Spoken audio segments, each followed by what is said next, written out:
Welcome back, everybody, to your daily update on the state of the Malazan Empire. And in this gloomy afternoon, it is time to wrap up Return of the Crimson Guard. I just finished it,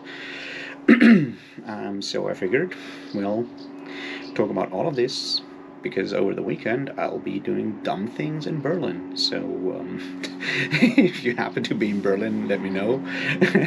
But otherwise, I probably won't be able to record videos. Or nothing on books, at least. So, while whatever is happening up there, honestly, with those explosions and all the planes, it feels like I'm living in a war zone. I have no idea what's going on here. Anyway, point is, we're here to talk about Return of the Crimson Guard, chapters 4 and 5 of Book 3. Does that make sense? No, 3, 4, and 5, because they're shortcut chapters. And the epilogue, and the end of it all. Shall we? Yes, we do. Oh well. Cheers.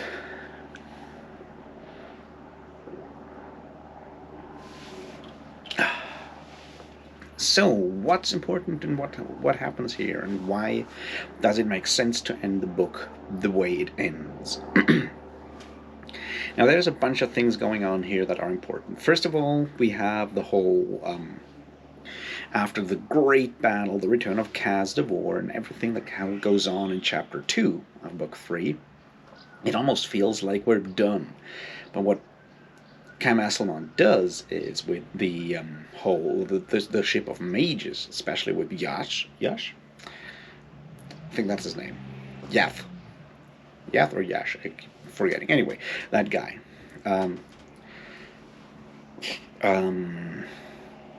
We suddenly have that external threat, and this is important. So, at the point where almost everything is sorted out, Skinner has left. Everything's kind of okay. And then a ship full of mages and a rip to the Warren of Chaos ends in the middle of the battlefield.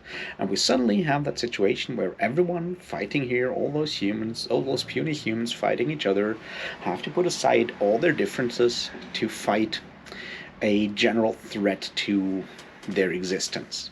And this is obviously a motive that we have seen before in the Malazan world. It's a very Malazan motive for the Malazan world. Whether you look at the scenes in The God is Not Willing, or you look at what happens. There's other parts like that going on near the end of the Crippled God. The idea that we as sentient beings, and well, in this case, it's really almost only humans, but we have to come together to make the world a better place or to avoid total disaster. And this is when we have to bury all our internal squabbles, problems, and whatnot. And yeah, we have the exact same thing happening here with Yath. Yath is his name. I wonder, is he related to Yath Kasha, who is that elephant being in Tower of the Elephant?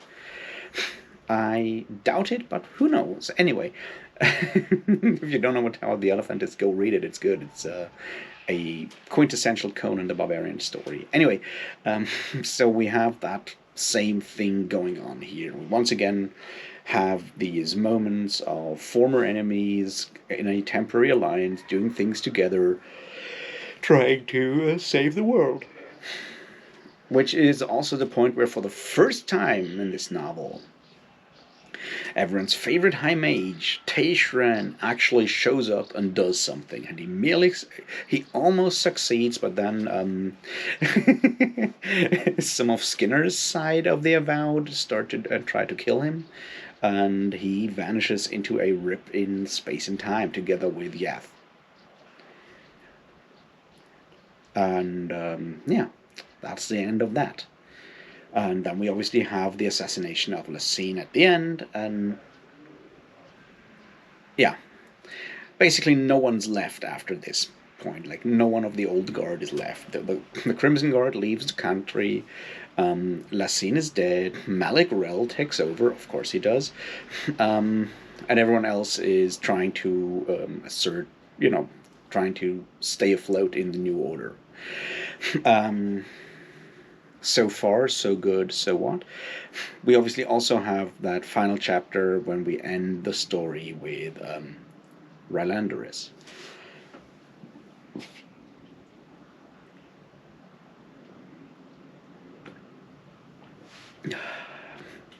And there's a few things going on here that I feel are interesting to look at. One of them, obviously, the first one is that idea that the whole, like the expanding army, the expanding empire, and all of that comes together, it stabilizes, and finally enters that new era. There's like that joke that I think it's Ho or Hyuk, the other mage, whom we really don't understand what he's doing with Corel Galen.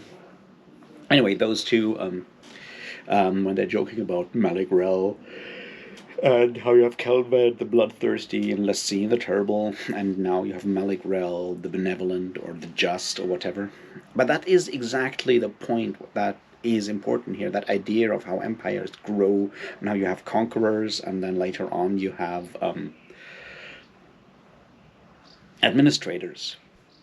And I recently spoke about that actually, and I find this fascinating because you have that conversation in the Black Company about how the Dominator and the Lady, one of the after the other, are those conquerors, the terrible ones, and then the administrators set in once Lady leaves the country when we come to the books of the South of the Black Company. And yes, I'll be back with another Black Company video really soon. I just need to wrap up She is the Darkness. I got distracted by a lot of things there. But anyway, my point is that we have the same thing going on with the Malazan Empire here. The Malazans, well, yeah, the Empire finally finding its own under Malik Rel. Probably. I mean, we'll see where all of that goes, but it seems like peace will now actually be possible because all of these great egos of the past have finally been swept aside. There's a few left. Obviously, Dasan, or now December, is still around. Urko seems to be still around. Temper and Sweetgrass, Feral, and Braventooth are all still around because it seems like all of those four survived the final confrontation with what's his name, Rylanderis. But yeah, most of the big players have been removed, and it's time for, or it's there's a chance for the Empire to become a boring but well-run place, or at least it looks like that. The Crimson Guard moves off to wherever Kyle, Coots, Badlands, and Stalker hang out with Greymane, whatever that will be. I mean, we kind of know because that's sort of what will happen in Stonewielder. So I guess we'll find out all about that part on on Monday. But yeah,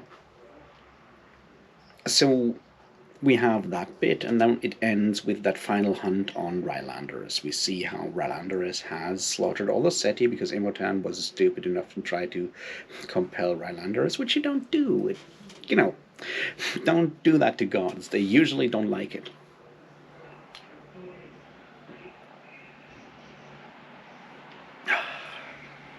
And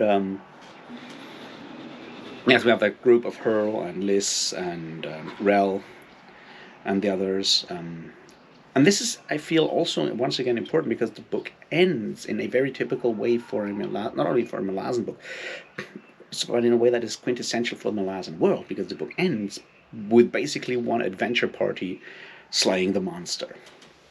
That adventure party is obviously all these old veterans. It's Hurl and Liz and Rel, plus Urko, Amaron, and all these other old veterans, which, when you think about it, makes a lot of sense to have those oldsters, all these old terrorists kind of annihilate each other and cancel each other out, and it ends with the ritual.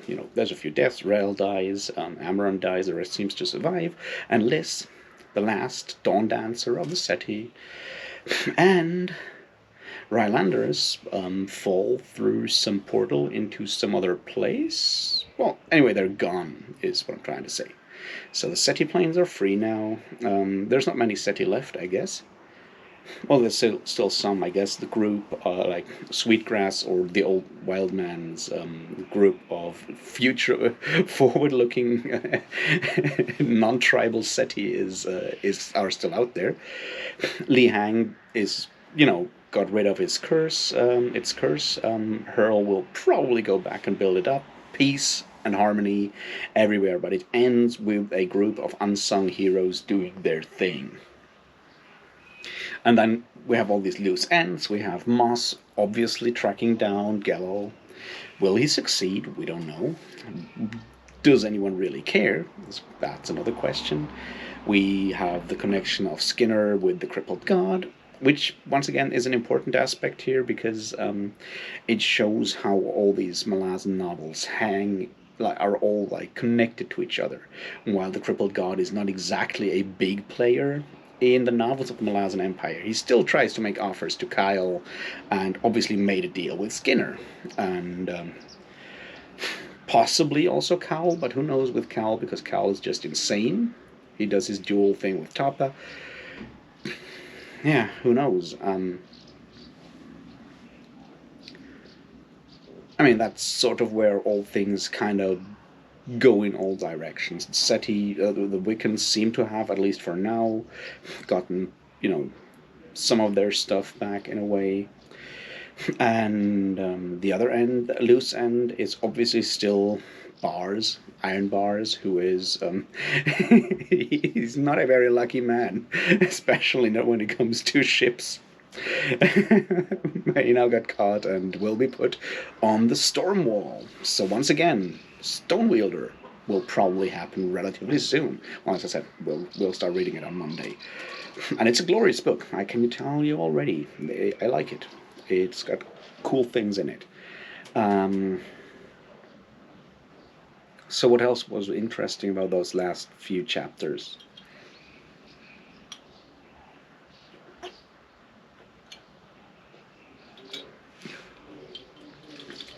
Well, one thing is certainly important. That's a conversation that December has with Hood, or Dasim with Hood, about meaning, or the lack of meaning in existence and death.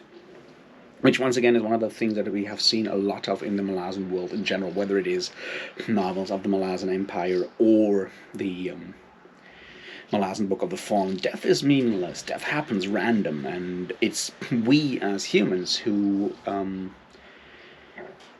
try to create meaning or impress meaning on events. And Dassam accepts that. It's still sad to see how Ulan, the commander he mourns for, passed away in that situation, because once again it was super ridiculous. It didn't make any sense. It was just like it just happened because people,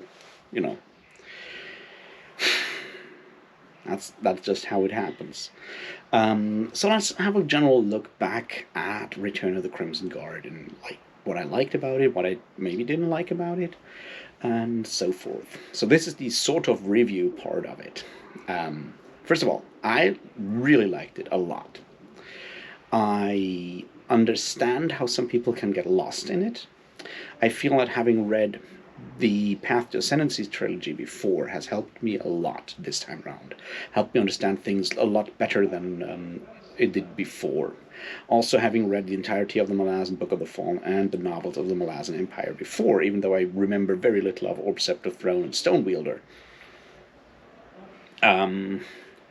has still helped me this time around to place things, because I remain with my assessment that Return of the Crimson Guard is very much that Nexus novel, that crossroads novel, where all these things interact and come together, and knowing where different bits and pieces will lead to or are connected with it from the past makes a lot of it more accessible than just reading this one as your first novel or even your second one after Night of Knives, even though at least you know Tempera at this point, which is cool.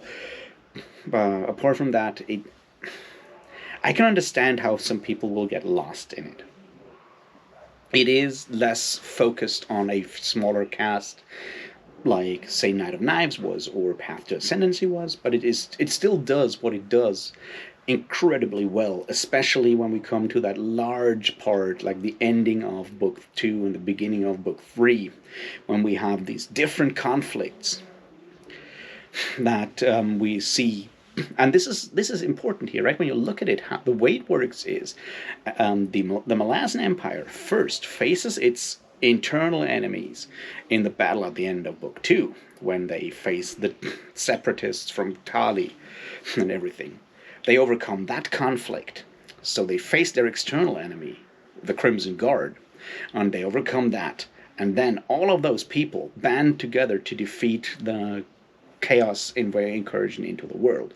So it's very much a book that is about unity of purpose and unity and overcoming internal conflicts in the face of external threats. First of all, the Malazan Empire faces has to come together to face the external threat of the Crimson Guard, and then humanity as a whole has to come together to face an insane mage.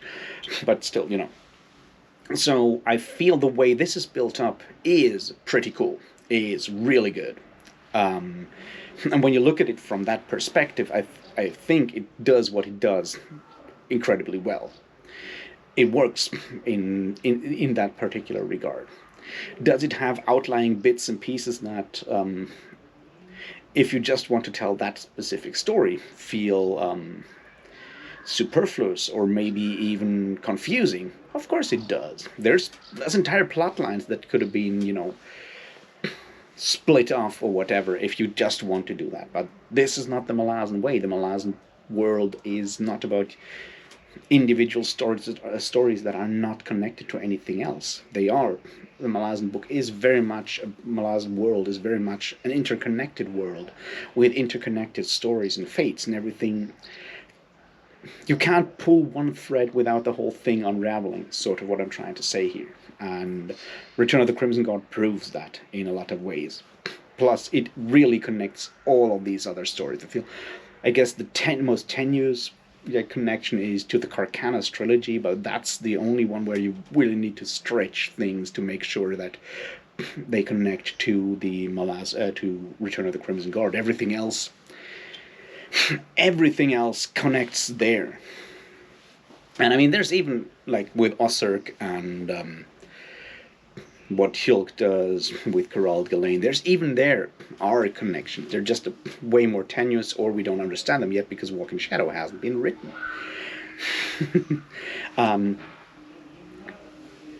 So I feel knowing that, going into the novel, knowing and understanding that that is the kind of novel you're getting into, plus having all these connections already because I just recently read Path to Ascendancy, helped me appreciate a lot of the stuff that Esselmont does here in a different way than some other people, or people that have not read Path to Ascendancy, for example, might.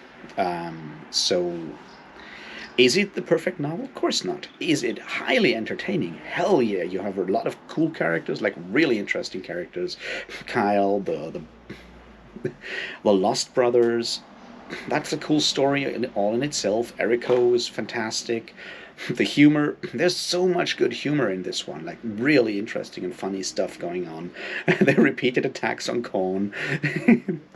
And still in the end, the Connies are the kind of people that come there with Malik Rel, so the Connies kind of win in the end because they're treacherous and corrupt and all of these things that you need for a smoothly running, well administrated empire. Apparently, you have the really cool, like, humor, like interactions between Temper and Ferrule Sweetgrass. That's a lot of fun. You have the great, like, not really coming of age, but coming, like, realizing how the world works kind of story for Nate, who still remains the kind of horny young man that he is at the beginning. At the end,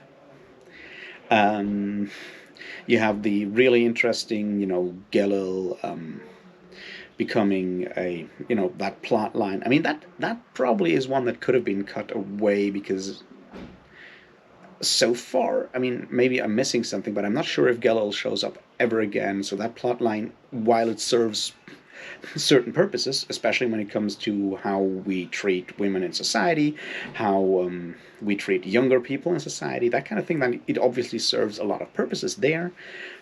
But yeah, I guess that's a plot line that I would have taken out, or, well, I mean, if Galil shows up again, I've just forgotten her, which is possible, then I'll totally take that one back. Um, what else? Lacine. This is the novel where we finally get to see way more of Lacine. It's still not a lot, but we kind of, I feel we get a more, like, a clearer picture of what kind of person she is, how she operates or doesn't operate, and I mean, I've obviously I read it before, but I feel this one and Path to Ascendancy are the books that made me understand and like Lacine, something that wasn't really, in the books after just reading the Malazan Book of the Fallen. So having that other perspective on her like feelings of responsibility and duty towards the Empire, the way she tries to actually run the Empire and all of that, is really good and really helpful. And it once again shows that there's very few purely black and white evil or good. Black and white is a stupid word there, but good and evil, like, in the Malazan world. Obviously, Corbollo Dom is a stupid moron of a man, and at least he gets his kind of comeuppance when Malik Rel, now that he doesn't need him anymore, just puts him into prison.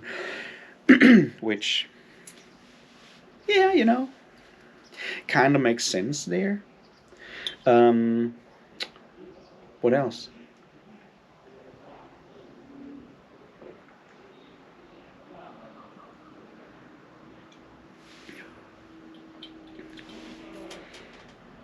Yeah, maybe a small criticism, that with those three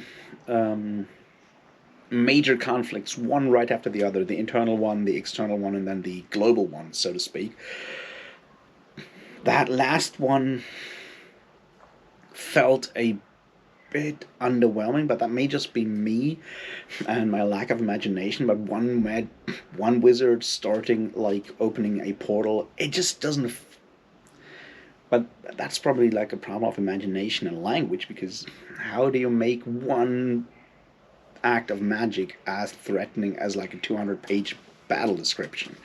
It's just very, very difficult to do that, and that maybe was part of where I kind of felt that the threat, while there, didn't feel as real as the battle between the Talians and the Empire, or the battle between the Empire and Crimson Guard. It just didn't feel as visceral, I guess. Um, yeah. I kind of, yeah. I'm glad I'm through. I really, really enjoyed it. I feel people that don't like Return of the Crimson Guard should give it another try. Maybe after reading the other stuff, so you can really see its place there in the center of the Malazan narratives and where it belongs, and then maybe you'll appreciate more of it. I hope so. I sure did, and I'll be back with Stonewielder on Monday. Until then, have a great weekend. Cheers.